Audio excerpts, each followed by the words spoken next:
بعضې کسان د زکات د دې مسلې تپوس کوي جي ما حج له پیسې جمع کړي دي، یا ما د لور یا د زوی د واده دپاره یا خپل دویم یا دریم واده دپاره مې جمع کړي دي، یا د کور اغستو دپاره مې پیسې جمع کړي، خپل کور مې نشته دی، د کرایا په کور کې اوسېږم چې خپل کور مې پیدا شي. نو دا ټول د ده ښه نیتونه دي، حج کول، واده کول او دا شان عزتمندو کور ځان لاغستل، گاډې ځان لاغستل، دې نه شریعت تا نه منې کوي. سهولیت تا له شریعت په خپله پیدا کړي دي، الله د له خپله پیدا کړي دي. که دا شیزونه نه سهولت او فایده اخیستل ناروا وی، نو دا به الله رب العزت داسې 20 یاره نه پیدا کول. دا 20 یاره د دې وجې نه پیدا کړي دي چې ته د دې نه فایده والې، خو په شرعي طریقې سره. شرعي طریقه دا ده چې د الله حق پکې مه هېروه، د خپل حق د حصول لپاره، د خپل سهولت او د فایدې د حصول لپاره د الله حق مه هېروه. او هغه حق دی زکات، هغه حق دی منځ، هغه حق دی حج، دا یو څو حقونه دي، دا پکې مه هېروه.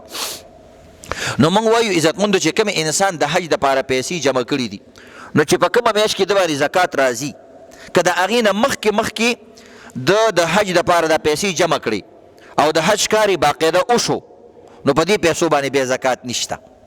مثلا 10 لکه روپۍ 15 لکه روپو پورې حج دی، یو انسان روژه کې زکات ورکوي او اوس نو ورته حج والا وویلی او پوخ کار یې وله وکړو چې ماله پیسې راکړه او بس ستا د حج کار وشو او رسید کاغذ وغیره هر څه وله ورکړو، نو اوس چې روژه راله نو چونکې دا خو به حج د روژې نه بعد ځي، خو پیسې د روژې نه مخکې جمع کړي دي، نو لہذا د دې پیسو په ده باندې زکات نشته.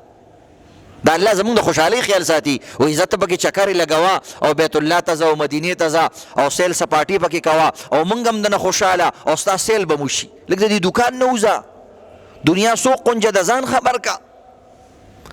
د دنیا په سیلونو باندې خلک څومره پیسې لګوي، لندن، یورپ او دې ځایونو ته ځي. نو الله وایي زمونږ کلي ته هم کله راشه لږ ولګوه که نه. نو الله په دې خوشحالي کي، په دې سیل باندې الله تا ته ثواب درکوي، سفر هم دې وشو، سیل هم دې وشو او الله دله ثواب هم درکو.